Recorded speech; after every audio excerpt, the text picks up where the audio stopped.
It is nice to see, after nearly 2,000 years, that the subject of this evening has brought together so many interested, serious students of a very remarkable, fabulous subject. The greatest of the books of Hermes is that which is called today the Divine Poimanda. It consists of 17 fragments. These fragments together cannot be said to form the corpus hermeticum, but they certainly constitute the greatest core of central authority in the Hermetic system. Of these works, the Poimandres, or the Vision, is by far the most important. It is usually placed second in the collection. The analysis of this work must begin with some effort to determine its place in the literary religious structure of our world knowledge. Actually, by structure, the Vision is a sacred book. It contains within itself nearly all of the traditional elements of a divine revelation.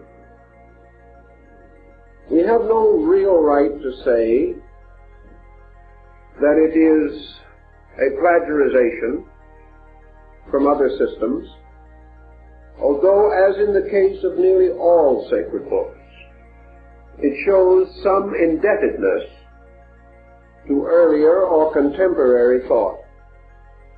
This must also be said of the Bible, or of the teachings of Buddha, or of the writings of Confucius.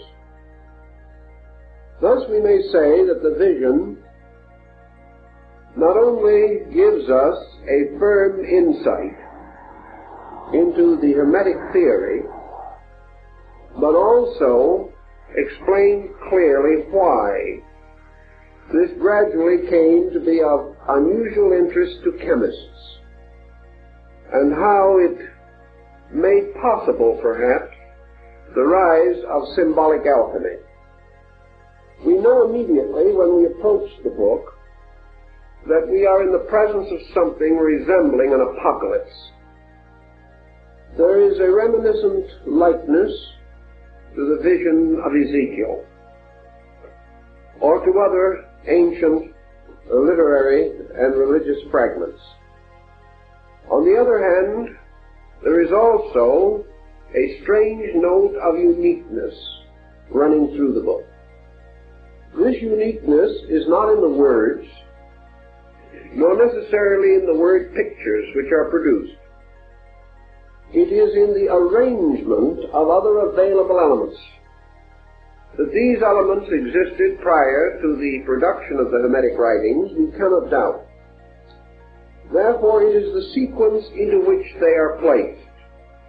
It is the order and descent of ideas which bring with them a certain newness, as though we had taken old and familiar pigments and paints, used a traditional canvas and the well understood brushes and palette, and yet had painted a picture that was new, a picture that combined much of the wisdom of the past and provided a kind of key to open doctrines which had already attracted and held public attention. Thus, I think we may say that the Vision represents a kind of key to the great theological mysteries of antiquity. It reduces them to a reasonable and recognizable order.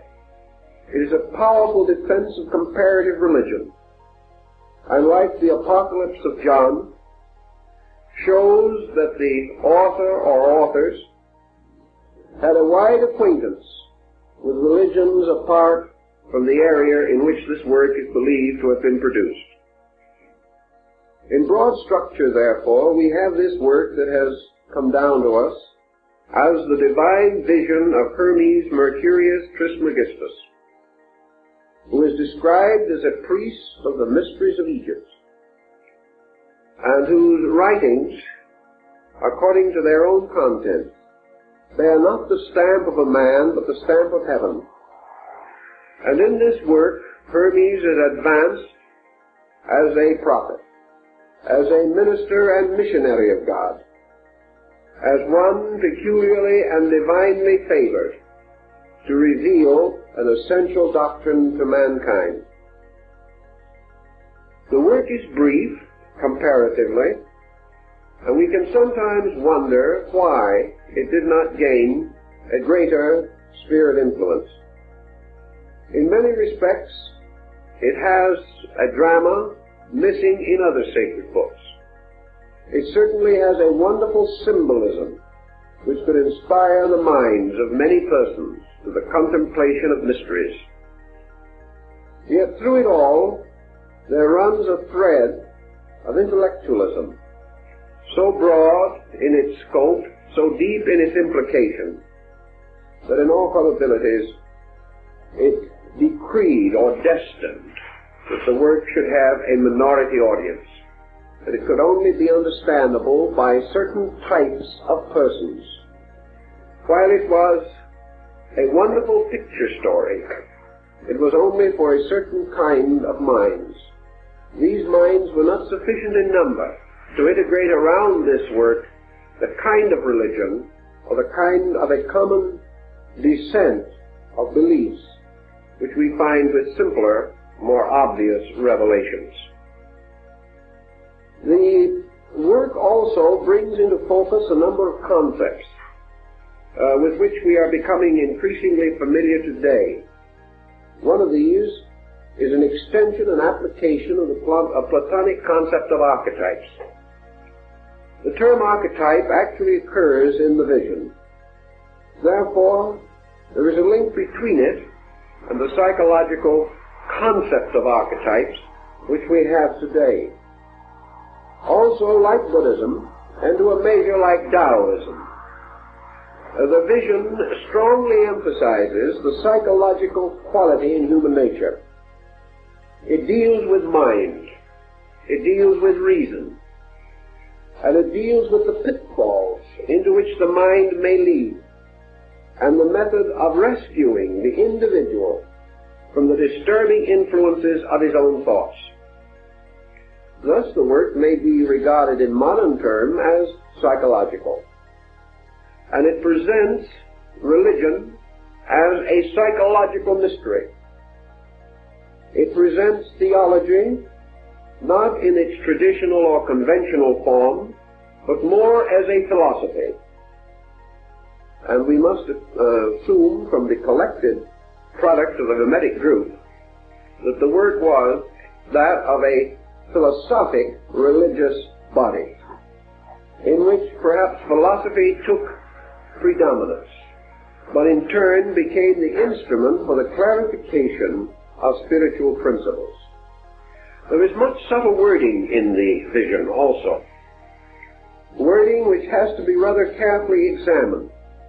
It is quite probable that for 15 or 1800 years, from the decline of Greco-Egyptian culture to the rise of modern humanism, that these subtle inferences would have but slight impact on the public mind.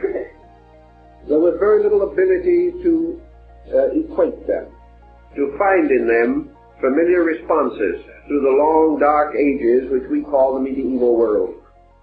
Now, however, we have restored much of the learning which would enable us to give this great dialogue, which it essentially is, its place in our modern world of thought. We come across two or three important points which call for, well, a certain divergence from our principal theme or stream. So we will have to be prepared to reach out into comparative religion just a little in order to clarify the issue. The story takes, as in the case of the vision of Ezekiel or in the Apocalypse of John, the general pattern of the recounting of a mystical experience which occurred to the principal person, in this case Hermes. There is nothing whatever within the visions, as it is called, which would give us any clue to the historical orientation of Hermes or his character and personality. There is no description of him. He simply appears as a person passing through an extraordinary internal revelation. And having received the instruction, achieving to a dedication by means of which he went forth to share it with all who would listen. Thus the Hermes of the vision is a person without a crystallized personality. He is an archetypal kind of person. Perhaps he represents all truth seekers, or the truth seeker. Certainly he experiences that which all truth seekers hope to experience, the kind of a reward by which they come in the end to the substance of their soul's desire. So we find, according to the vision itself, this man wandering forth alone into the wilderness. He comes to a distant place, a place apparently barren and forlorn, but one apart from the ordinary habitations of men. Here he seats himself and begins the quiet internal meditation upon the mystery of truth. Now in this meditation we are told in the vision, for example, that Hermes divides himself or separates himself from his body and his senses. This almost immediately gives us a certain hint of yoga or Vedanta, the presence of a discipline by means of which the conscious energies are directed away from objective things is clearly indicated. Hermes was following a formula or a pattern. He was performing a certain kind of devotion. And the implication further is that this devotion is that which was taught in the mysteries or in the secret schools of initiation. In any event, he retired into the inner parts of himself. He relaxed his objective senses. He depended not upon them, but upon the extension of an intuitive nature within him.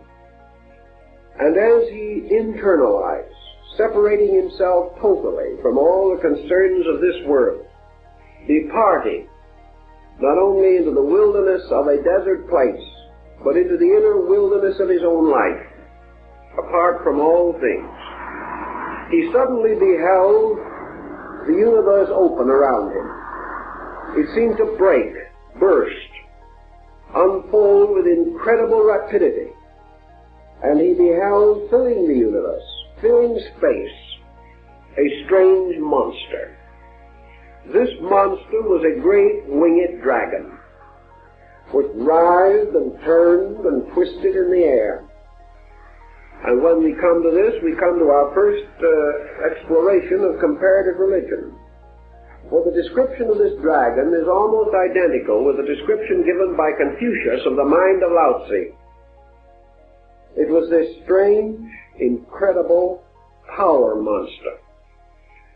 Something like the Chinese dragon, particularly the imperial five-clawed symbol of heaven. To the Chinese, the dragon was the symbol of universal energy. It was the symbol of life per se. It was the symbol of all power and of God as power. In the vision, this dragon becomes the personification of universal mind, the intellect of the world. It is a creature of vast strength and mysterious appearance, both inviting and menacing, and as the vision tells us, utterly unfamiliar to the normal senses or to the expectancies of man's outward perceptions. Hermes, beholding the dragon, is terrified. But there is nothing whatever in the vision to indicate that this dragon was a monster of evil. It was not. It was the dragon of the mysteries. It was the winged serpent of the ancient Egyptian hieroglyphs. It was the combined symbol of life, light, consciousness, motion, and mind. It was all these qualities and powers as one eternal rising thing. In the Chinese philosophy, the dragon is a most sacred and important symbol, inasmuch as it represents an animal that feeds from the sky. It derives no nutrition from the earth. It does not place its feet upon the earth. Its abode is space. It sleeps upon clouds. It never approaches man, and those who would discover it must journey to the most difficult and inaccessible areas. Yet this dragon in China is also the guardian of the pearl of great price. It is the guardian of the mysterious golden ball of light. It is even to some degree the devourer of the sun. And among the Chinese, of course, it was also the particular emblem of absolute sovereignty and royalty. Now, Hermes, beholding this dragon, gives us symbolically, almost in the form of pictures, a story that we must also give some consideration to. It tells us that the nature of true mind is unknown to man. That what we call the mind is not the mind. That this thing that is really the mind is as incredible as the dragon. That it is utterly beyond our experience. And he tells us in one of the fragments that the mind that we know is not the mind. That what we call the source of thought is simply an aggregate of physical faculties and powers within us. That what we call the thinker is not the thinker. What we call reason is not the reason with a capital R. What we call the God concept is not the true God concept. That what we are trying to define and defile in the very process is utterly beyond us. An incredible thing that in its first impact terrifies and brings us to our knees, beseeching it to conceal something of its radiance from us, because it is beyond our knowledge and beyond our power to endure. Thus, we have in the vision the immediate clarification of this thing which Hermes is later to refer to as reason. That this is not the reason of the bookman. This is not the reason of scholarship. This is not the reason which arises only from the experience and contemplation of worldly things. This is not worldly wisdom. This is not the wisdom that is derived from the researches that we know. This is the wisdom which lives and forever exists free in space. A reason that never feeds upon earthly things, but has a life in itself. A reason that is wisdom with wings, an immortal creature. A creature forever in motion, forever frightening or fearful in its aspect. But at the same time, this fearfulness of appearance only, for this reason destroys nothing, attacks nothing, injures nothing. The only way in which it hurts man is because it frightens him. It does nothing actually to injure him. Hermes, however, fearful of the tremendous impact of this mind in the form of the great dragon, beseeches reason to present itself to him in some more familiar or more simple form. And this heavenly thing sort of falls back into itself again. And in the place of it is a great area of radiance. There is only light. And this light is therefore the appearance of reason. This light is a radiance abiding in space. This light, it carries within itself the power of the dragon, yet it is not of the same terrible and menacing appearance. This radiance, then, to Hermes, obviously permeates all space, and reason takes upon itself the power of enlightenment. It is revealed as the enlightener, or the bringer of the light of the mind. And Hermes feels himself lifted up, and he is placed in the midst of this radiance. And he stands there, supported only by space and the light, having a foundation in everlastingness, because he is in the substance of light itself. And from this substance there can be no falling, and there can be no injury, and there can be no lack of anything. And yet, because Hermes has asked for wisdom, and asked to know the mystery of the great reason, which is the master of the great mystery of the world, he beholds something else, made possible to him out of the power of the divine mind. And this thing that happens to him is that gradually he perceives something. He does not know what it is exactly. It seems like dark curtains, or mysterious streamers of mist, or a strange obscuration that flows down from above, as though it were water putting out fire. And this strange mist-like darkness, descending in every direction, slowly causes the radiance to fade out. The radiance is dissolved into this mist. The mist becomes more and more dense and impenetrable, until at last Hermes finds himself standing only in the mist. Yet where he stands has been the radiance, but a water has put out the fire of light. Yet it was not earthly water. It was not anything that we know. It was a kind of conditioned darkness, not simple darkness, but a darkness that poured like water, or moved like some strange, mysterious fluid.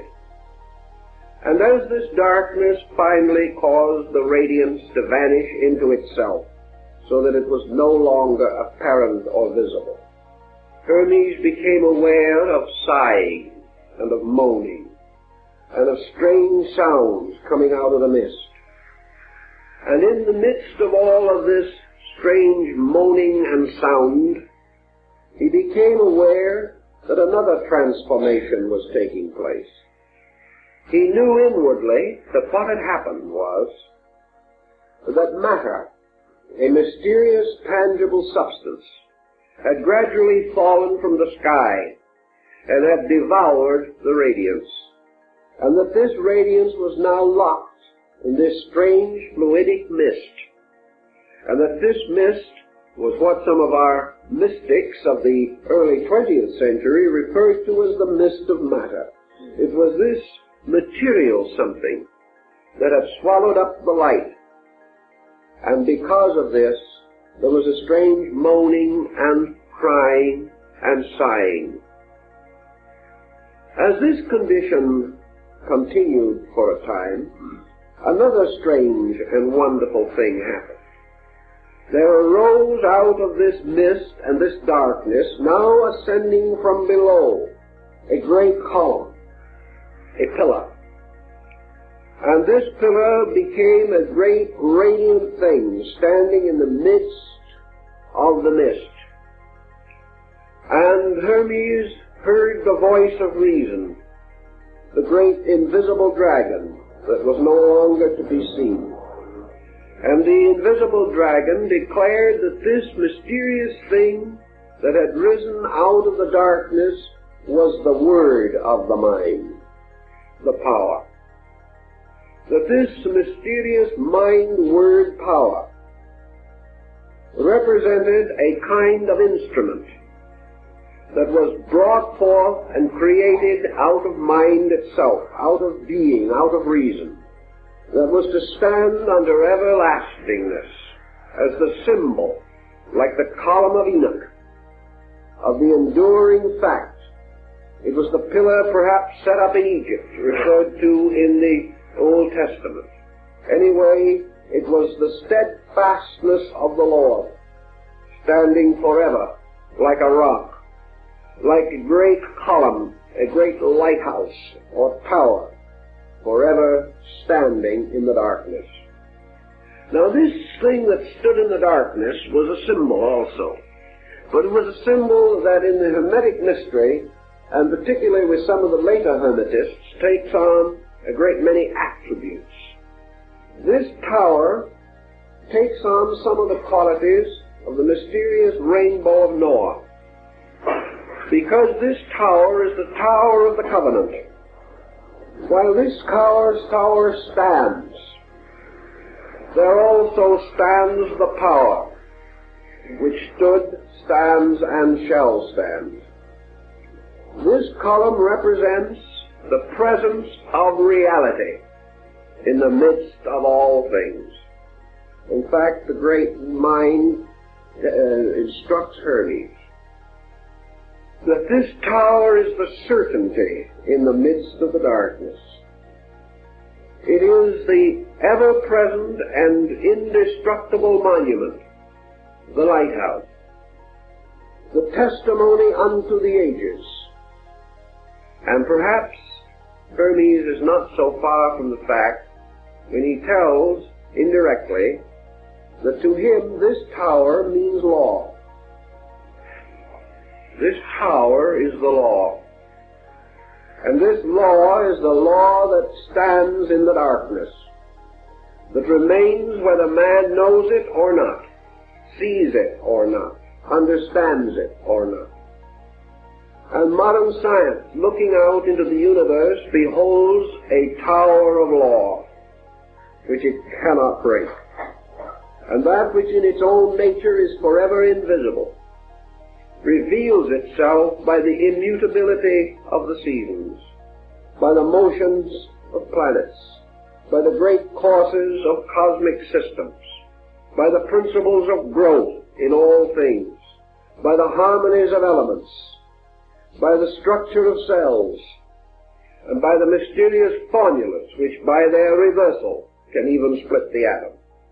Every one of these things stands as a strange lighthouse in the darkness, bearing witness to the fact that this world in which we live is forever supported and sustained by the single column of the divine will, and that this will is the proof that God cannot, has not, and never will depart from His world, that this principle stands forever. So in the midst of all uncertainty, man searching for truth may detect the presence of these eternal landmarks, these principles and invariable patterns, which impel Lord Bacon to say on one occasion that it is not necessary for God to prove Himself by miracles, for His commonest works are in themselves miraculous. This thought perhaps is the principle behind this concept. Certainly it is the column standing as the inevitable, visible, knowable, tangible proof to the eternal power that never ceases, never changes, and can never be destroyed. From this tower then also comes other thinking and other value. For this tower, more or less, bears witness to the power of deity.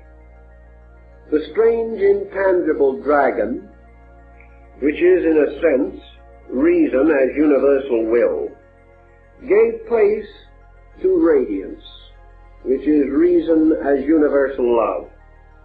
This in turn destroyed by matter, this strange veil of the senses which descends over man's spiritual emotion, gradually dimming these emotions and perverting them.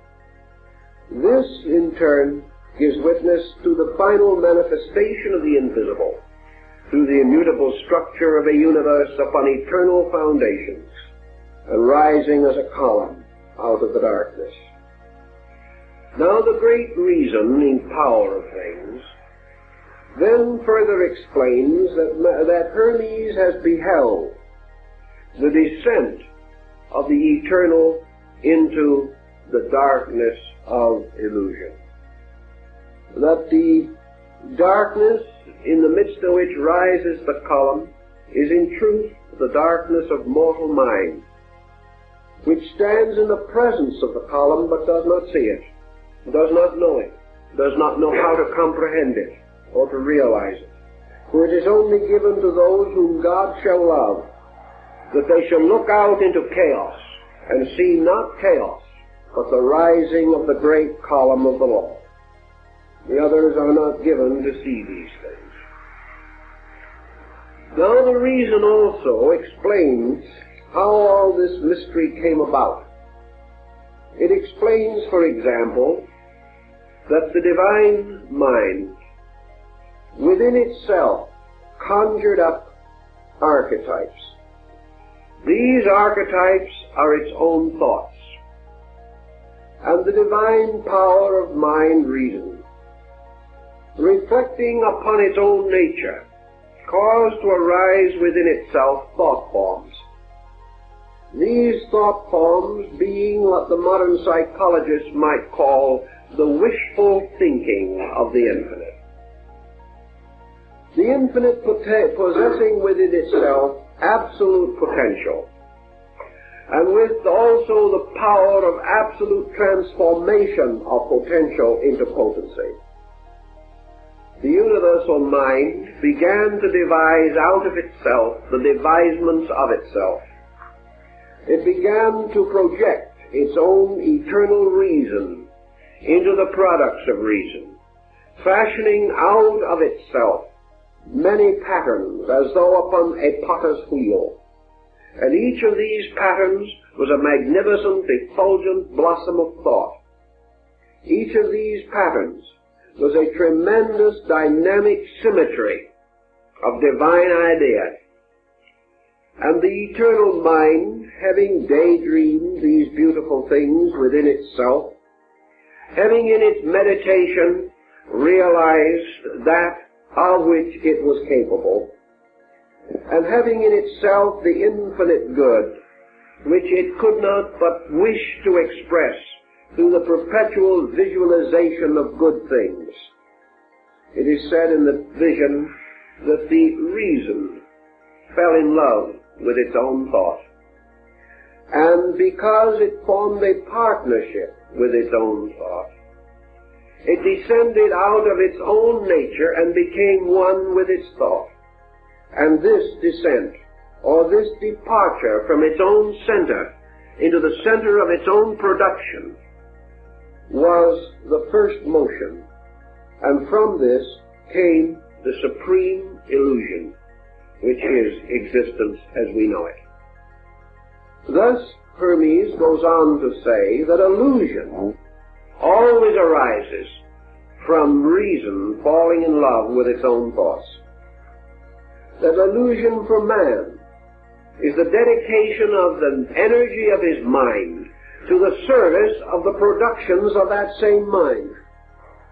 Therefore, if a man shall have a fear, and shall create a thought, in which this fear is objectified as a pattern, as an impulse, as a design, causing negative attitudes to arise within him, then his reason becomes identical with his own thought. It falls in love with his own idea or archetype, unites with it, and begins to serve this idea rather than the truth.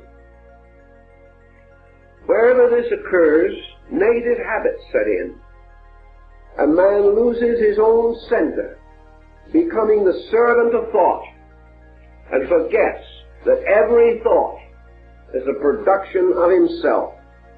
Therefore, that the service of his thought is merely the service of a lesser part of his own nature. Forgetting this, he dedicates his life to the fulfillment of his own thoughts, and in so doing wanders further and further into space, like Dionysus, following the magic mirror held by the Titans. And when he has been lured away from the great throne of heaven, the Titans set upon Dionysus, the reasoner, and destroy him. And then they eat of his flesh. They in turn are destroyed by the thunderbolts of Zeus, and from the ashes of the Titans, containing the blood of Dionysus, was fashioned the bodies of mortal men. This is your Greek myth, and carries the same essential point. In the beginning, reason is lured into space by its own archetypal thoughts, thus establishing a pattern which maintains upon all the levels of life, and every man is lured toward chaos by his own thoughts, which he becomes enamored of, thinking them greater than the thoughts of any other man, and most of all, regarding them as greater than the thoughts of heaven. And in so doing, he sets up darkness, he sets up illusion, he sets up a mysterious falseness by which his entire future is strangely possessed and obsessed. The next point in the vision deals with another very interesting and curious thing. Having fashioned out of its own nature this mysterious symbol of the word mind, the great power takes the word and uses it as a kind of hammer, so that like the mysterious hammer of the Nordic deity Thor, or Thor, this hammer is used to beat out space, to carve or cut great holes in space.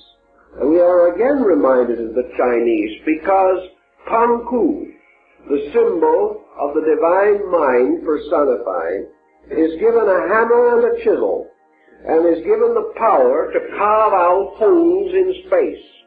And these holes become suns and planets and worlds.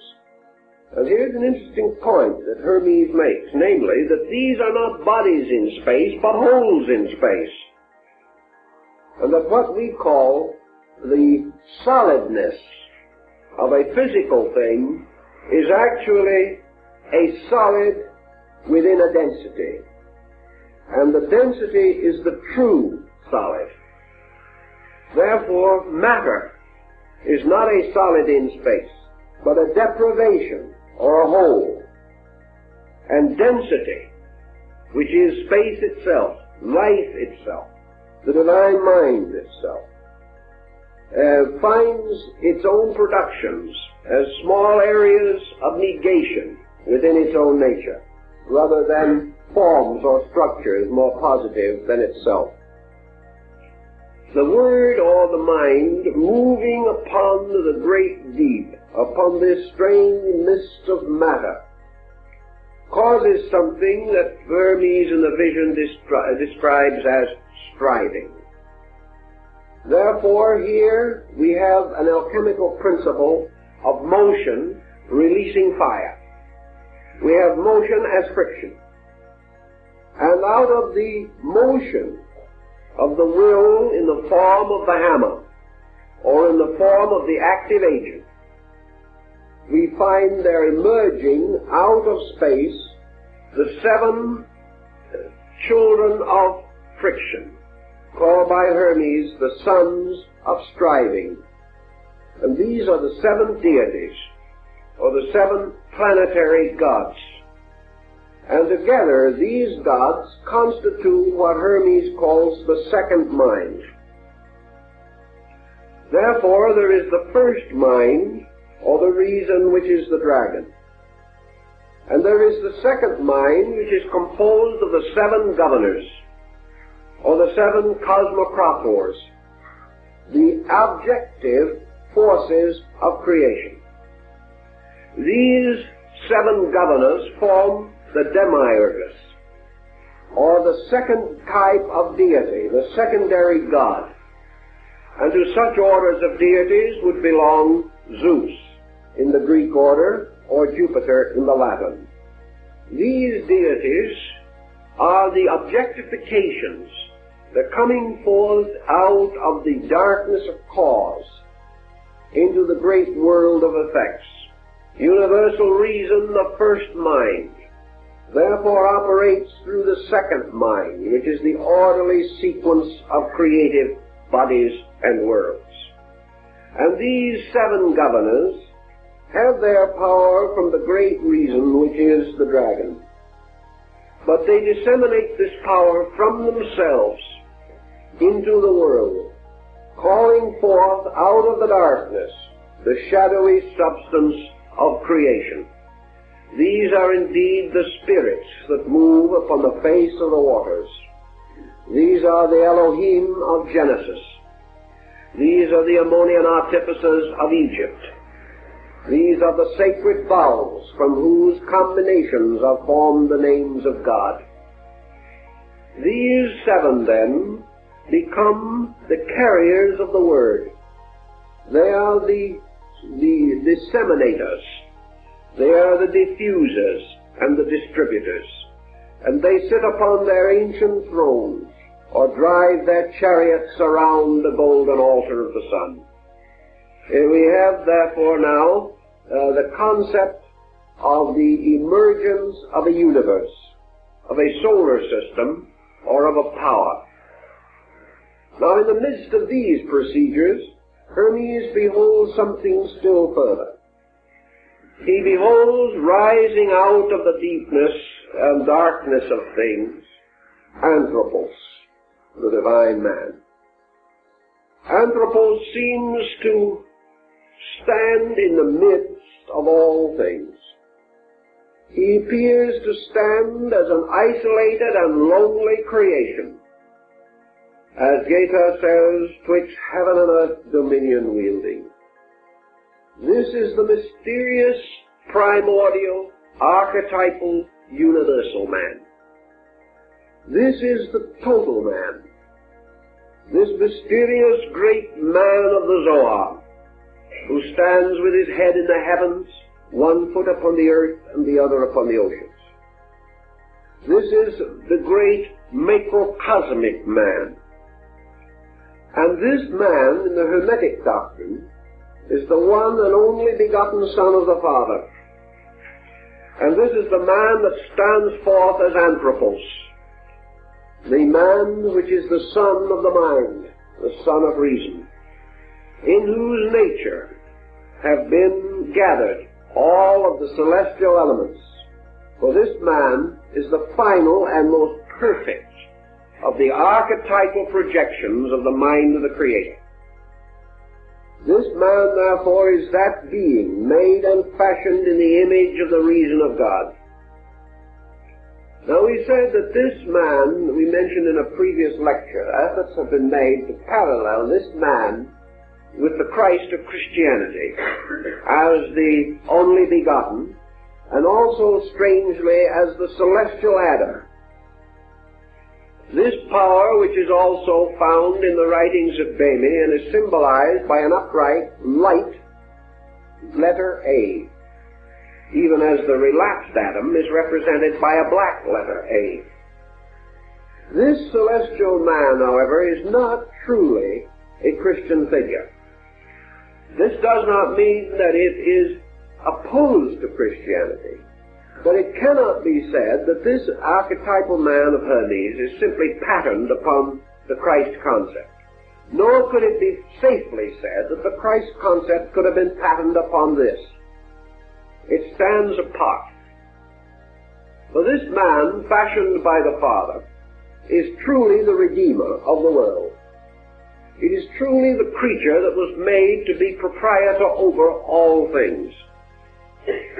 It was this creature that was given the right to be a citizen in space, to wander from star to star, to gather experience in the great meadows of the constellations.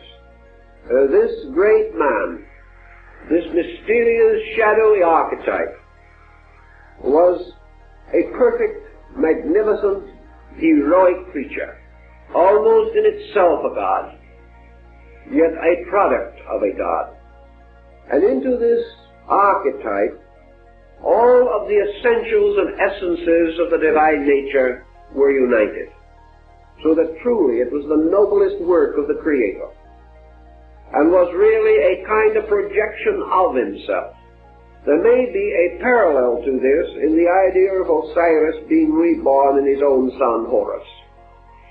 For it was through this great man or universal being which it had fashioned that reason came into its perfect rulership over matter, because this archetypal being was virtuous, gracious, full of light and wisdom, defective in nothing, deficient in nothing, because within it were all the potentials and powers of the eternal reason.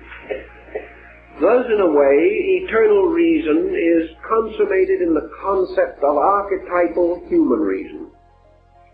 Not the reason of the schoolman, but the reason of the internal intuitive being. For this being was not embodied. It was simply a great design, a great living archetype.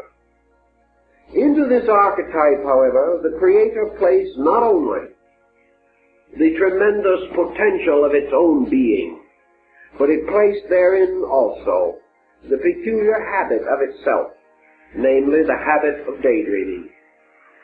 This creature, like its father, could project thoughts from its own mind. It likewise could conjure up ideas, fall in love with them, become possessed by them, and wander away from its own strange, ethereal space foundations. And there is a wonderful word picture of this universal man, this Anthropos, standing upon the rings of the seven governors, or the masters of the planets, and gazing downward into the mystery of the unknown. Hermes tells us then also a very interesting fact that I believe has become quite a point in Jungian psychology, namely that in the presence of the unknown, man is always in the position of being liable to a fall. The human being cannot, apparently, in his own personal psychology, survive a kind of mystery which, if it ever grasps him or envelops him, leads him into the strangest and most distant departures from reason and common sense. And in the vision, this Anthropos, this divine man, standing with the governors of all things, looks down into the abyss, looks down into the strange whirling shadows, somewhere in the midst of which there is a broad, desolate, plain-like area, matter. Matter which has swallowed up the radiance of the dragon. Matter, all of the atoms of which are seminal with God, filled with the seed of God, filled with the power to bring forth dragons of themselves, filled with life, this life being more or less than the thought of reason, the eternal thought of the eternal thinker. And then the Pymander shows a certain indebtedness to Greek mythology. For this Anthropos, this heavenly man, gazing down into the abyss, gazes as though into the depths of a still pool, or upon the surface of a burnished mirror. And looking down into the abyss, he is like Narcissus in the Greek legend. He sees, looking back up at him, a strange shadowy likeness of himself. This is the projection of his own thought in the daydream of creation. It is his first sensing of the power which he possesses within himself to create by reason. That reason generates gives birth to things, that it is not merely for the constant remembering and handling of dead facts, that reason is a living thing, a God, and that which possesses it can bestow life. And this anthropos, looking down, becomes enamored of its own mysterious reflection, and descends or hurls itself from the ring of the governors down into the darkness of the underworld. It goes not because of sin. It goes rather because of fascination. It goes because within the nature of mind is an eternal inquiry, that the thinker cannot exist without his thought, that reason cannot escape the instinctive desire to reason, that the noun is forever giving birth to itself in the form of the verb. Therefore, that the thinker without a labor is inconceivable. An existence which does not seek to solve the mystery of itself is inconceivable. And an existence that is not fascinated by the projected shadows of its own creation is also inconceivable. So we find this universal man moving downward, precipitously, but voluntarily. And as it moves downward, there is a reaction from below, a mysterious veiled being, like Erda, the great earth mother of the Nordic rites, a mysterious mother principle, rises out of the darkness of the below and envelops the anthropos with robes of mist and of darkness, envelops it with strange protecting garments, and in these garments it falls into darkness and into sleep. And suddenly it is born again, and its birth is in the birth of body. And this thing which fell from the rings of the stars is reborn as the weeping infant coming into this world. Now, Hermes is not really telling us the story of human birth primarily. That is not his motive. Remember, our anthropos, or our man now, is a kind of mind. Of course, the great mother, the enveloping mother, is form or body, which to protect this mind in the darkness of the abyss wraps it in a kind of swaddling garment, which is also not different from a grave cloth, and thus protecting it, protecting the power of the mind by encasing it in a form. It then leads it downward into the world of form. And we find then archetypal man passing from the state of a spiritual existence to the state of a material existence. And symbolically, man the thinker is born into this world. Man not as a person, but as an instrument of reason. Man as a projection of the Father. Man really is the wish fulfillment of the eternal. Man as reason, exploring the darkness of the field of its own thought. So what has actually happened now is that the dragon, having projected the archetype of creation, creates an instrument by means of which it can move into its own archetype. This instrument is archetypal man, the symbol of Manus, the mind thinker. And taking upon itself the likeness of its own mind, it moves into its thought, falls with it into nature or into matter, and comes forth as embodied reason. This embodied reason is a strange thing, for it has a tremendous invisible and a comparatively limited visibility. This creature, wrapped in cloths and robes, is almost incapable of motion. It has lost all memory, as in the famous Gnostic hymn of the Robe of Glory.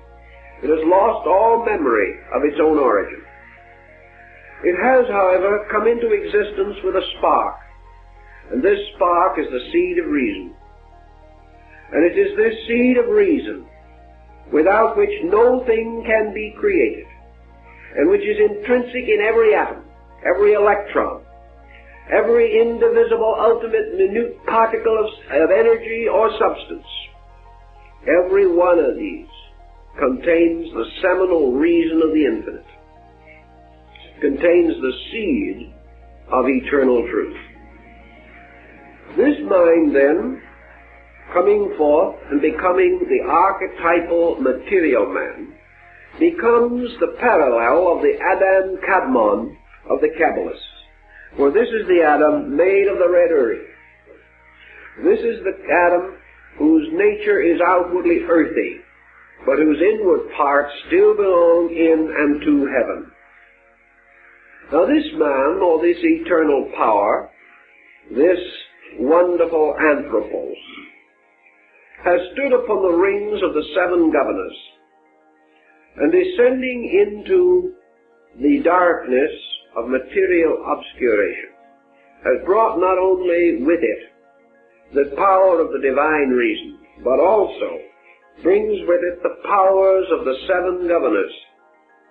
These seven governors being the active agencies by means of which reason is served, by which reason projects its purposes, and by which reason is gradually brought into orientation in the material universe. Thus we find in the Pymander, or the Great Vision, that Hermes describes a multiplication of this primordial man, having become absorbed into the mystery of material diffusion. This man becomes seven men, multiplying itself according to the mysterious powers of the guardians, or the governors of the world. And therefore the archetypal man, now embodied, but although embodied, not obvious to us, for we see no giant standing with its head in the sky. This becomes a totality which is broken up within itself to produce the seven men. Now it is pretty obvious that Hermes is now telling us the story of the archetypal man by which we shall say humanity, the totality. Humanity as one. Later, by the action of the differentiation of the seven governors, we find the one man as humanity, a reversal of position. So out of the one man come the seven androgynous male-female beings, and these, in the Hermetic tradition, represent the seven races. They are the seven differentiations by means of which humanity can be variously distinguished into levels. And each of the races, therefore, is an embodiment of the power of one of the seven guardians sitting upon the circle of the stars, and the infinite progression of things. And these generations are reflected as the gradual individualization of the power of reason. Each of these seeds develops within its own nature its own individuality. For the symbol of the anthropos, or the universal man, is the symbol of individuality rising in the universality of divine reason. So out of all of this comes the mortal mind, mortal reason, the human thought, the human projection of its own thought purpose. And the result of all of this combines to produce individuality. And the final statement of individuality, I, or selfness. And this I is a pillar set up in the soul of man, just exactly like the great column was set up in space. And this pillar of selfhood, or selfness, becomes man's great center of assurance.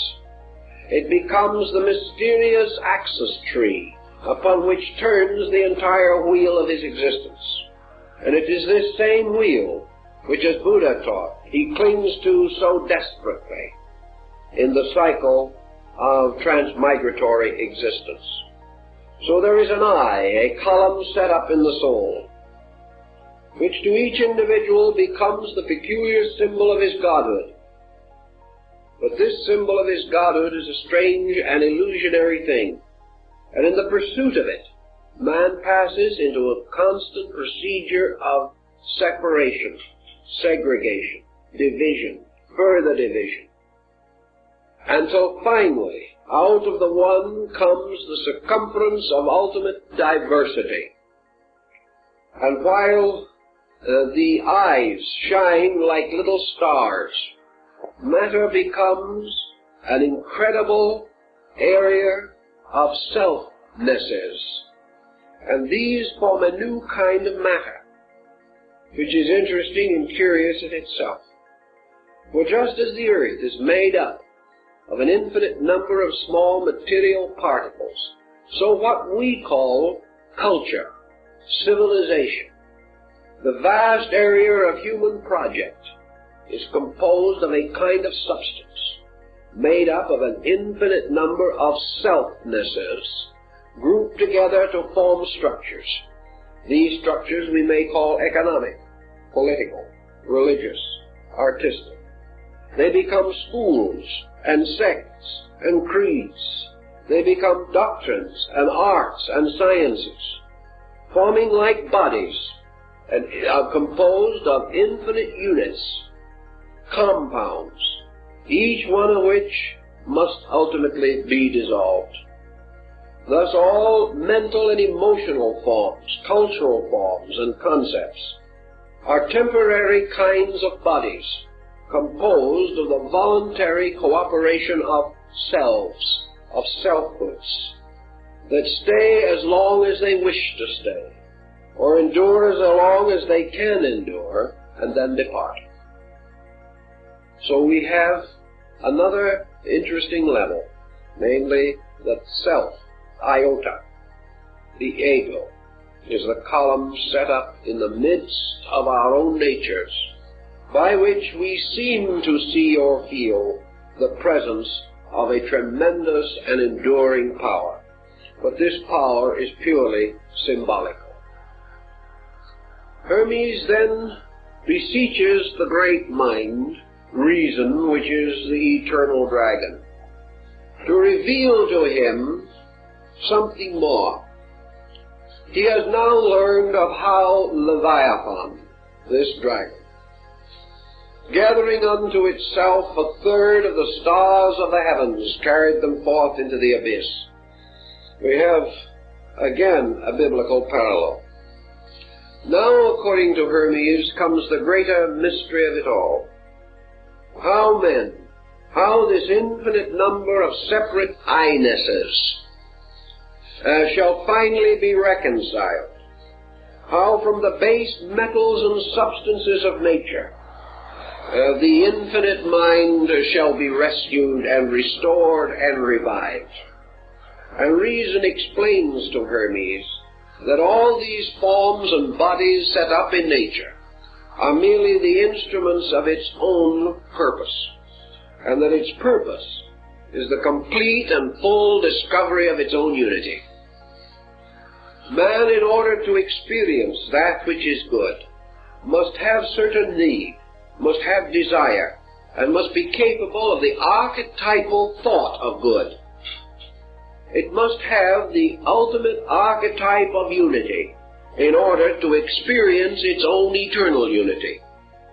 That which is undivided knows not its own unity unless it passes through the experience of apparent diversity and discovers itself.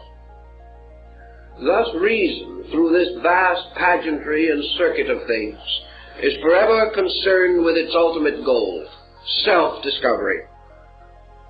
That from the exploration of the not-self, it shall be restored to the equilibrium of the self-knowing. And the great mind, or reason, tells Hermes that the course of this is a vast cycle of which the death of man is a miniature representation or replica. And the reason says to Hermes that man is separate from truth because of the various deflections which affect its minds, which affect its attitudes, and particularly divide it from others of its own kind. The formula for regeneration as set forth in the vision is almost completely Buddhistic. But it is not certain that it was brought from India, although it is possible that it could have been, because the doctrine of Buddhism had been well established in Asia for 450 years before the probable date of the compilation of the Paimanda. In any event, this pattern, perhaps supported by the Babylonian account of the adventure of Ishtar at the seven gates, certainly gives us a clue to what we want. The soul passing out of the body at death, therefore proceeds toward the goal of liberation. What is death to the body is achieved by a certain disenchantment of the mind. Thus, as body must die to release its occupant, so illusion must die in order that the truth content in reason may rise victorious over error. Here again is a strong psychological position. And in this sense, death thus becomes disenchantment, the reason escaping from the wiles of the senses and from the pressures of material situation. We have something a little reminiscent also of the Parzival legend and the young prince in his experiences in the enchanted garden of Klingsor, the black magician. This disenchantment, like in the story of Mohammed's night journey to heaven, consists of the reason ascending through the seven orbits of the planets, ascending through the seven gates of the governors of the world, and voluntarily returning to each of the governors the conditioning qualities which that governor has bestowed. In other words, man fell by taking on attributes and qualities. He rises by renouncing them. So, we have a bit of astrology coming into this pattern, which is perfectly consistent with the times, for in those days astrology was as sound a science as physics is today. People regarded it with just as much appreciation and keenness of affection. So the disembodied being, the disenchanted one, who has wakened from the sleep of material life and has passed out of this world of matter into the sidereal world of the divine machinery, moves first upward through the gate of the moon. And there, as Hermes says, it relinquishes the power to increase and decrease. In other words, it ends the moods, or renounces its strange allegiances by which man has become servant of the moon, servant of change, servant of vacillation, servant of mood, servant of generation, servant of all these things which in their inconstancy hold up the mirror of illusion in which the being sees the distorted reflection of itself. So to all the strange illusions of night and darkness, the waxing and waning, from the strange laws governing the 28-day cycle of the moon, from all the strange world of phenomena which is associated by the ancients with the lunar orb, and constitute together the lunacy of old time. These are rejected, cast off, returned again to their custodian, where they shall be held to be used by others who need them. But now the soul is returning to its homeland. And having relieved itself from all of these mysterious bonds and bondages, the soul then ascends to the gate of Mercury. And here it returns to the guardian or the worker of the gate in its own way, those things which belong to the world of Mercury. And Hermes says that these include all manner of deceit, all manner of false thinking, all schemes, all plots and strategies, all brilliant intellections which have no substance in themselves, false knowledge, false learning, sophistication, that by which brilliance is mistaken for truth, and the light of sophistry is substituted for the light of reason. These things must return again. A man to pass through the gate and ascend must pay the fee of the gatekeeper, and at each gate the gatekeeper demands its allotment from the nature of man, so that at each gate man loses something of his mortal or corporeal nature. And he ascends to the third gate, and here he must restore to Venus those things which are the peculiar province of this goddess, and most of that which he must restore is vanity. Vanity must cease. He must never again be moved by appearances and the outward semblances of things. He must not chase the will-o'-the-wisp of gratification or of idle fortune, nor must he in any way be deceived by the seemingness of anything. He must penetrate appearances, seeking for that beauty which is in the soul of things, and not indoctrinated only by those symmetries and graces of form which he has mistaken for the presence of reality. Having paid the keeper of this gate, he goes on and approaches the gate of the sun. And here, to this guardian, to this one of the seven governors, he must restore its substance, which is ambition. For here he must return to the gatekeeper all of those things which bear upon greatness, all desire to excel others, all comparative search for self-aggrandizement, to escape from the illusion of high office or the delusion of humility and humble station, to escape also from the temptation of possession and the great temptation of all, to use what we have to the detriment and destruction of those who have less. This must be left with the keeper of the gate of the sun, and then the soul proceeds onward to the gate of Mars.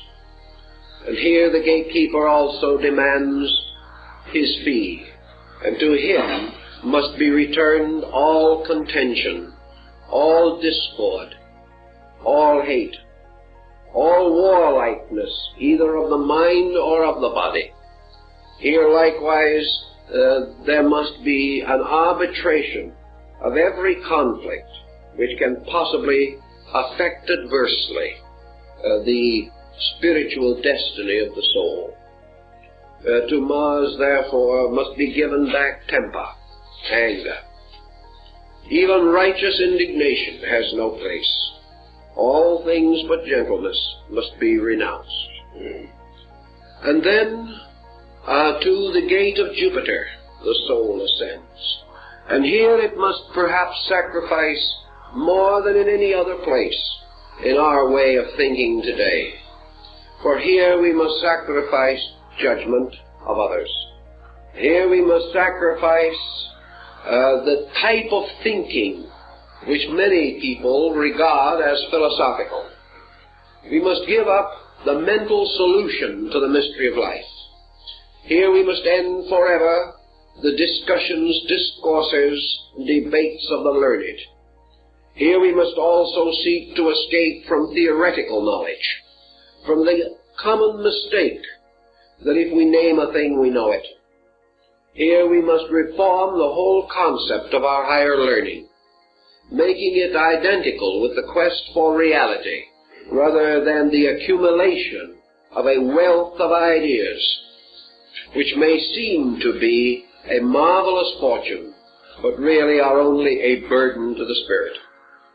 And having passed through this gate, the soul comes finally to the gate of Saturn. And here it must give up those things which are its most basic ideas. Its belief in life and death. Its belief in happiness and sorrow. Its belief that this world bears anywhere within the substance of itself any injustice. Also, we must give up all compromise about the laws of nature and the laws of God. Here we must give up all evasions. We must give up everything which seems to point to the permanence of our illusionary state, so that indeed, from the gravity of this planet, we have gained a gravity which holds us down, and we must return it, so that we are once more free of motion, that we move with the moment, that we master the mystery of time, that we overcome forever past, present, and future in ourselves, becoming now not only bodiless, but timeless, dwelling in space. And having so done, according to the old beliefs, we were returned again to the infinite, from the strange whirling rings of Saturn. And the soul which has ascended above the seven governors then enters into what Hermes calls the blessed state of the eighth sphere. This eighth sphere, which in the old astronomical system corresponded with the empyrean, or the abode of the angels, or the abode of blessed spirits, was also the sphere of the fixed stars. Here the reason, having liberated itself now from all worldliness, passes into the contemplation of the divine universe, not again necessarily coming face to face with the great dragon, but beholding directly the works of reason, beholding as Hermes did in his vision, the unfolding of the resplendent world of absolute law, beholding truly the angels and the stars hymning the wide-eyed cherubim, beholding a magnificent garden in space, a garden filled with the flowers of truth. Here the being comes into the certainty of the divine good, lives in the world directly the fashioning of God, and beholds inwardly the faces and substances of the divine powers, thus having ascended through the mystery of the ladder, or of the seven conditions. The being, no longer conditioned, moves again into the archetypal state of pure reason. This, to a certain degree, corresponds also with the ladder of illumination described by Plotinus, the Neoplatonist, for it represents undoubtedly the progressive refinement of man's consciousness, and his motion from opinion to sense, from sense to knowledge, from knowledge to wisdom, from wisdom to understanding, from understanding to intuition, from intuition to illumination, and from illumination to God. It is an ascending order, and this constitutes unquestionably the presence in the Hermetic doctrine of a distinct discipline, perhaps corresponding somewhat to the chakra system of Yoga and Vedanta. And again, in the vision of the Apocalypse of John, these levels and layers through which the soul ascends are, of course, the seven churches which are in Asia. And the victory over the seven governors corresponds to the opening of the seven seals.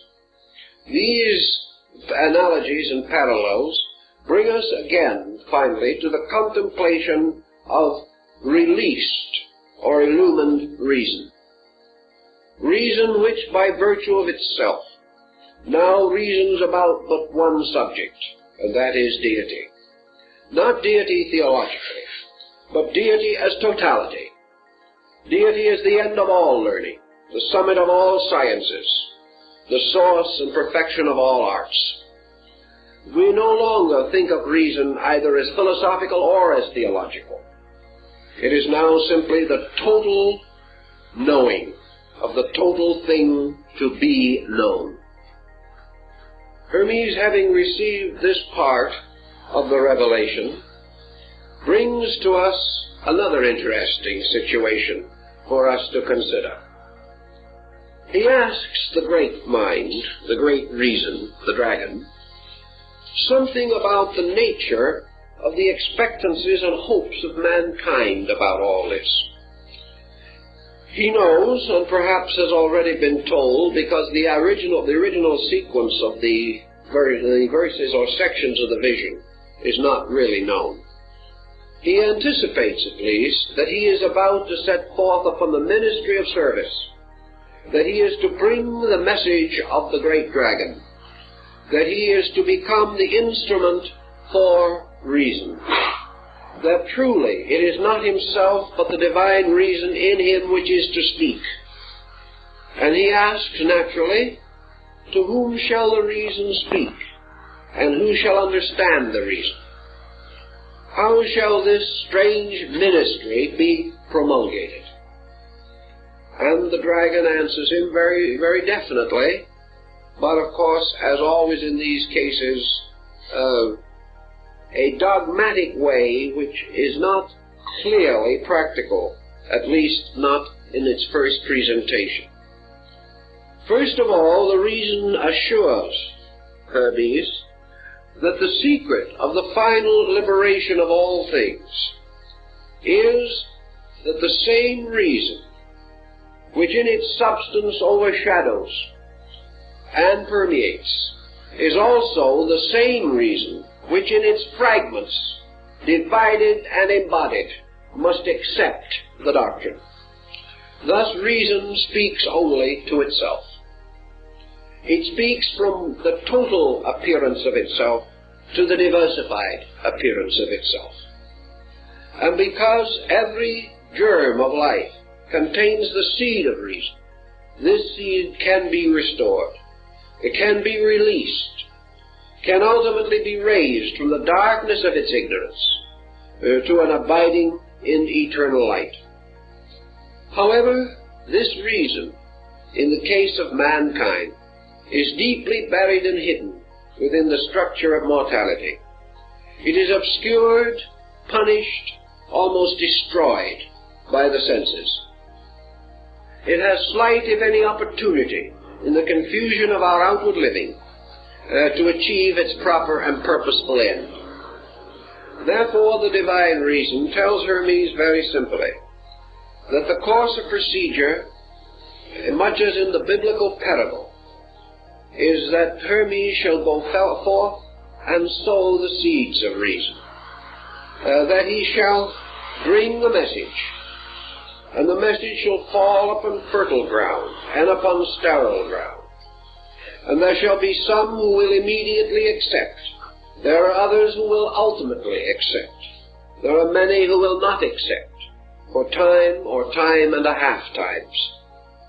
That there will be those who, understanding, will in various degrees of intensity rise from the darkness of their sleep and search for this reason which is the true substance of themselves.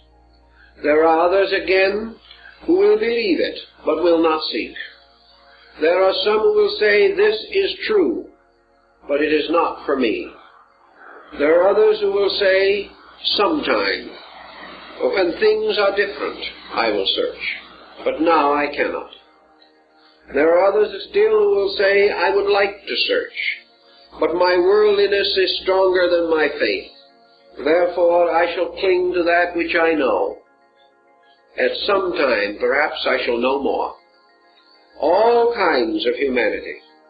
And there are some who shall blaspheme the reason, shall deny that it exists, and say that man comes out of the earth and will return to it, and that is all.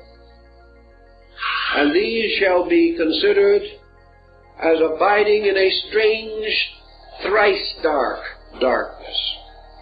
For they are not only without the light, but they are without the vision of the need of the light, and they are without the possibility of the hope of the light. These different beings will variously react, and some may turn upon Hermes and injure him. Some will ridicule him. Some may attempt to destroy him. Others will pass him by and ignore him, and a few will listen. More will argue, and some in turn will attempt to convert him to their ways. But in all cases, it is his duty to preserve always the vision and the reason, to serve it in every way that he can. And if it shall happen that a man shall not come to know the reason of the world, because the voice of Hermes has not reached him, or the voice of other prophets sent by God have not come to him, or men have so diluted the words of the prophets that they can no longer guide their lives by the ancient ways, these men are not lost. They are not destroyed, nor is there for them any great and eternal evil. They shall simply at death go to sleep. And they shall sleep, and they shall move in their sleep through the gates and the keepers of the gates.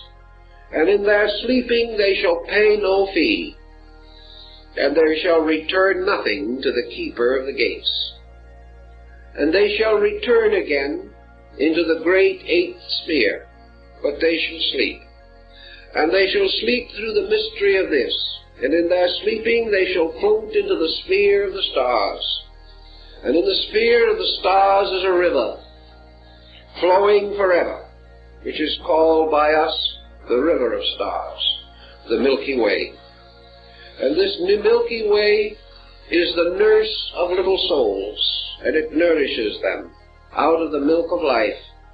And when the souls reach this, they shall enter upon the stream as little ships upon a river, and they shall float, and float, and float. They shall float back again, down into the world, and be born again. And so they shall float back into the dream, and into the illusion from which they have never awakened. And they shall rest for a little time among the stars, and then they shall be born again in this world. And they shall keep on this cycle until they awaken. For they cannot be released until consciously and voluntarily they return to the seven guardians, the fees of the payment of the seven spheres. This, Hermes is told by the eternal reason, is not because God loves or hates, because God punishes or rewards. For there is nothing that God could hate but himself, nothing he can reward but himself. There is nothing that he can say, well done, to, except the doing of himself. There is no way in which a part of himself can be lost to himself, for he is all and he is forever. Therefore this great cycle goes on, not by fear, not by hate, not by punishment, nor by reward, but because it is under the mysterious axis which is called the spindle of necessity, upon which all things turn. And these are the roads and the ways and the machineries by means of which the divine power fulfills its own work. They are the functions of its body, just as circulation and assimilation and excretion are functions of the mortal body of man. And because the rotations and revolutions of the bloods and fluids of the body maintain the body, so the mutations and revolutions of beings maintain the vast circulation of that infinite one, who alone is the essential substance of things. Thus this great procedure is function.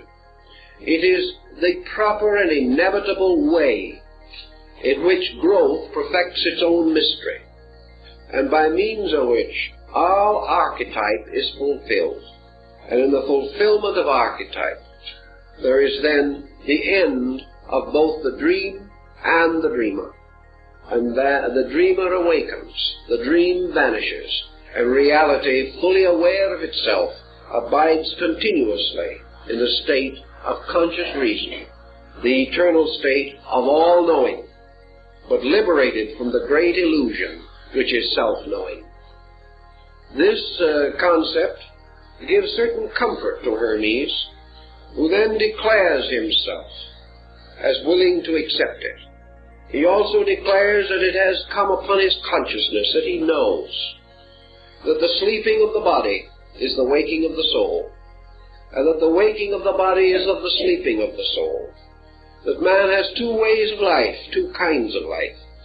A life in which the senses are awake and the soul sleeps, and a life in which the soul is awake and the senses sleep. And that he now has joined himself consciously to the wakefulness of his soul, and that by this waking he does not destroy the senses, nor does he turn upon them as upon some evil thing, nor does he hate them. He simply returns them to the substances of space to which they belong. He returns them to the great keepers, who are the guardians of these things, and proceeds on his own victorious journey back to his own native land. He has completed his Odyssey. He has fulfilled the terrible journey which began at the siege of Troy and ends when he reaches the land of his birth. Hermes, then, conceiving these things, meditates upon them, and he tries to give us a certain further insight as to the meaning of religion and of the place of reason in all things. The word reason is hard. It is a word that we have to use. Perhaps some of the things we have said have indicated its extra-intellectual dimension. Certainly Hermes did not mean rationality as we use it. He did not mean the reasoning power as we have it. He meant rather the self-knowing consciousness of deity, which achieves a kind of existence by liberating itself from the self-knowing of all the parts of itself. For while the parts remain self-knowing, the total is not. When the total becomes self-knowing, the parts are not. It is a formula, and it is a formula that is to be found in many ancient works, but perhaps nowhere evolved and developed with as much dramatic insight as in the Hermetic legend or fable. Also, Hermes accepts this reason as a kind of complete and total insight without condition. In other words, reason implies complete freedom from the pressure of sensory perception. It implies complete liberation from any false pressure of thought or emotion. Reason is the pure power of rational cognition. It is that which inevitably turns upon fact and moves into identity with truth. Reason is therefore a kind of undisturbed ability to approach the thing in its substance, and is utterly impossible so long as pressures of any kind, mental, emotional, or physical, color or influence cognition. Thus we have in the concept of this pure reason almost a Buddhistic idea. The sense of nirvana as we find it, the samadhi of the saint in Eastern mysticism, this condition of the total experience of reality without the recognition of self-existence, the drifting of the personality to sleep, in which in this moment, when the personality ceases, the universal part, the universality, takes over, opens and rushes in upon man, perhaps even with the terrible aspect of the great dragon. Sometimes also in the subtle radiance with which that dragon later enveloped its power so that it was more easily cognizable by Hermes. But in this pure reason is pure knowing, the knowing of causes, the knowing of things not by their names but by their substances and natures. Pure reason is therefore the utter cognition of total existence, total life, total energy, total God. And this cognition, by its very nature, as Hermes himself realizes, moves the individual gradually from his own existence to something else. Hermes fully realized that this ultimate state of reason could not belong to man. This perfection of cognition, this total apperception and apprehension of all things, was no longer a human faculty. There could be only one all-knowing power. There could be only one reason behind all things reasonable. Therefore, man himself could not ever become totally perfect in this rational faculty. The only answer was that as man ascends and leaves his humanity behind, he leaves also behind the mysterious image of the redeeming man, the anthropos. For the anthropos represents man's awareness of his nearest proximity to reason or reality.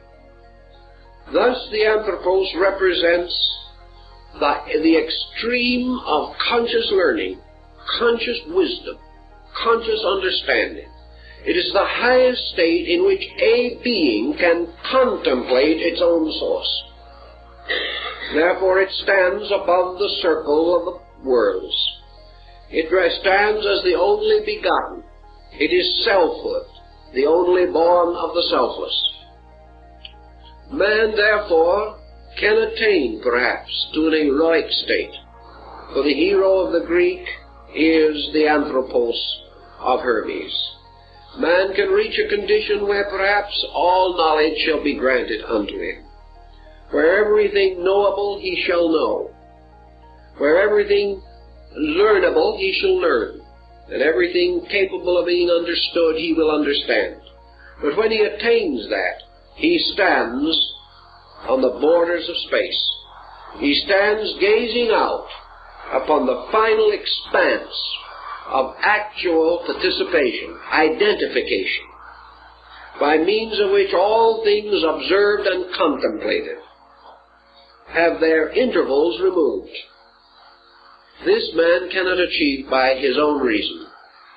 So Hermes, following the Eastern mystics, Buddha and others, realized that at the last step, human reason simply ceases, and something else goes on. And this thing that goes on is that which grew up through human reason, which became, so to say, the tutoring power.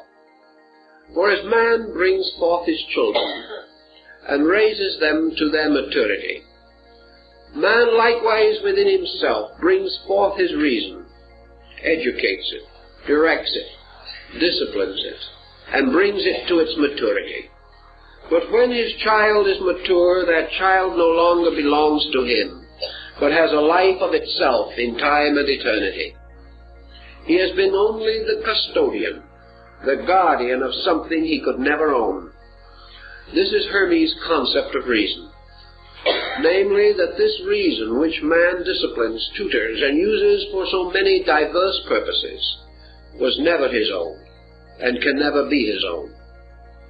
By means of the cultivation of it, he gains certain joys, certain experiences, certain opportunities. But as he shares the companionship of his children in their growing years, only to have them leave him when they reach their own majority, so reason, having attained its majority, leaves man and goes back to God. It carries with it that part of man which is by a strange spiritual heredity associated with reason. It more or less carries back the only thing that is left of man by that time, and that is his own reason. But his own reason, leaving the world behind, leaves its own selfhood behind, and becomes again universal reason. So as Hermes is told by the great mind, or the great dragon, the only reason a man can be saved is because the divine reason is in him, that it cannot be taken from him. He may conceal it, and if he shall rise against this reason with all of the skill and bitterness of his own disillusionments, if he shall become like a fallen angel, a rebel in space, so that he raises his hand against heaven to destroy it, though he deny heaven, though he deny God, though he deny reason, though he lock himself for 1,000 lives within the small circle of his own contempt, he can do nothing. This reason cannot die. He must ultimately join all that has gone before and walk the path that all others have followed. For this reason will never die, it will never rest, it will never surrender itself. It will survive all antagonism and all resistance, and will ultimately proceed to its own source, drawn by the power of itself, which is greater than the power of the whole world put together. Therefore nothing can ultimately fail, but things can be unreasonably and unnecessarily delayed. What is the objection to delay if men want it? The universal reason says, the objection to delay is man's objection to the consequence of delay. The individual, in his own objecting, becomes miserable. The individual, burdened with the results of illusion in his own character, comes under pain, suffering, misery, and loss. As in the philosophy of Buddha, man passes under the keeping of suffering. He must pass through all causations and consequences due to his own ineptitudes. Therefore, the way of reason is the way of peace. It is the way of release from obstacle. It is the natural and proper way that a man should go. It is perfectly proper that a parent shall raise the child. It is perfectly proper that it shall guard it and educate it and bring it through many dangerous periods perhaps, and sit by the side of sickness in the night, nursing and praying that the child's life shall be spared. It is also proper that the parent shall enjoy the life of the child and shall look forward to the fullness of that life for the child.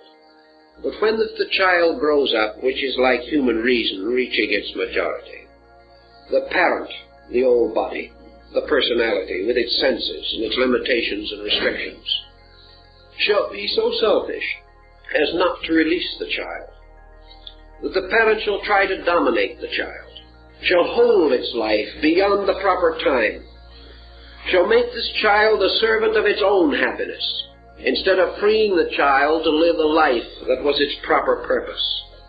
If, therefore, having brought the child to majority, the parent then continues to press its own will upon the child, then this child's life is damaged. Then there are sorrows for both child and parent, and perhaps the child will rebel, or perhaps the parent will have a broken heart because it has not received the sympathy and understanding which it feels it deserves for having so faithfully reared that child. This is the problem of reason and the mind. When man's mind reaches a point of skill whereby it is capable of sustaining itself and having its own life, it is then the proper purpose that this mind reason should be allowed to grow. Man should not bind it to merely the satisfaction of his senses. He should not overshadow it like the ambitious parent, Man should not take the life of this free reason and bind it merely to avarice, to selfish personal gain, nor should make this reason the servant only of its senses, of its passions, of its hates and its fears.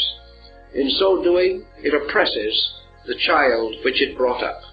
It refuses to free the reasoning part to fly upward to the sky and to the light according to its natural destiny. Thus man can delay the return of the seed of reason to its eternal ground. But he cannot prevent it, for in time this struggle, this conflict will exhaust the selfishness of man. He cannot go on forever. He cannot be hurt forever. At last, raising his eyes, asking the heavens for pity, he must come face to face with the column of law that rises in the sky, and he must realize that against the eternal will he has struggled in vain, and that his waves breaking against reality are themselves broken, but reality stands unmoved. Thus in the Return to Reason, Hermes points out that eternal reason, speaking through him, Hermes, gave its message to his disciples, who are also reason. That one speaking to another is one speaking to the same.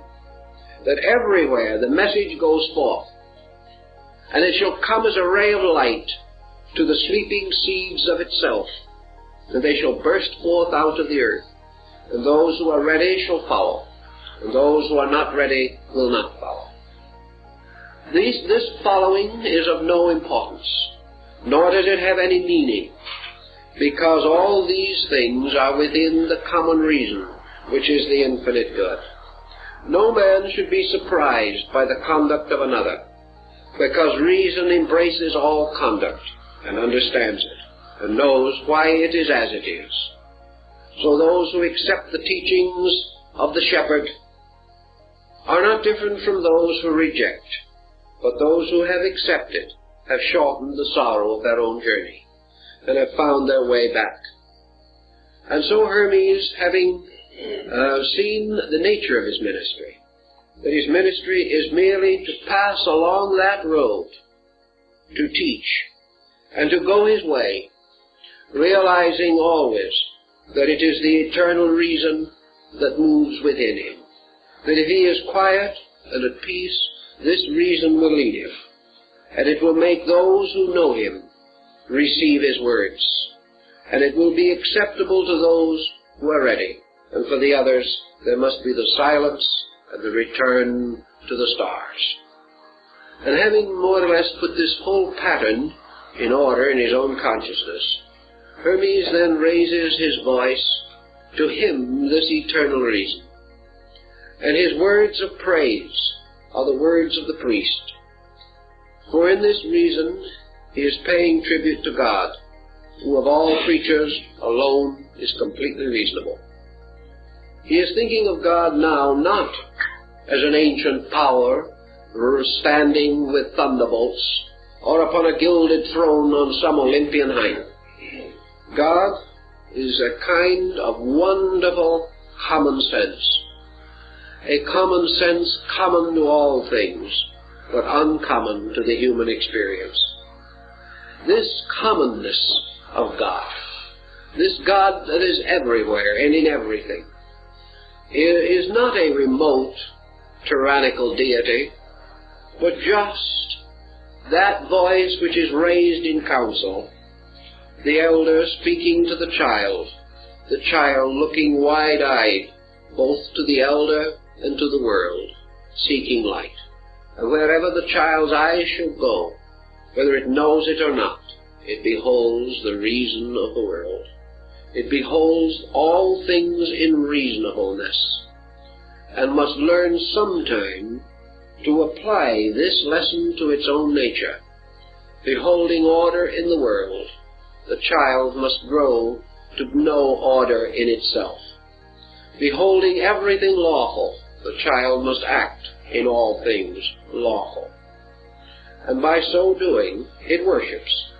For worship is nothing more or less than the living of the common sense of God in nature. This simple procedure of departing from the complexity of mortal mind into the simple and inevitable motions of the divine mind.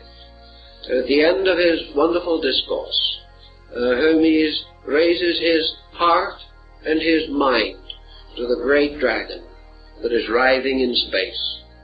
And he says to that dragon, "Eternal reason, the creature which thou hast fashioned in thy wisdom awaits the works that thou wouldst have him do. There is nothing of self, only that the eternal reason moving in all things shall perfect its perfect works, and that the wise man is not the master of the world, but the handmaiden and servant of that reason which alone knows the good and can alone lead man to goodness, to union with itself in the perfect state of timeless, ageless good."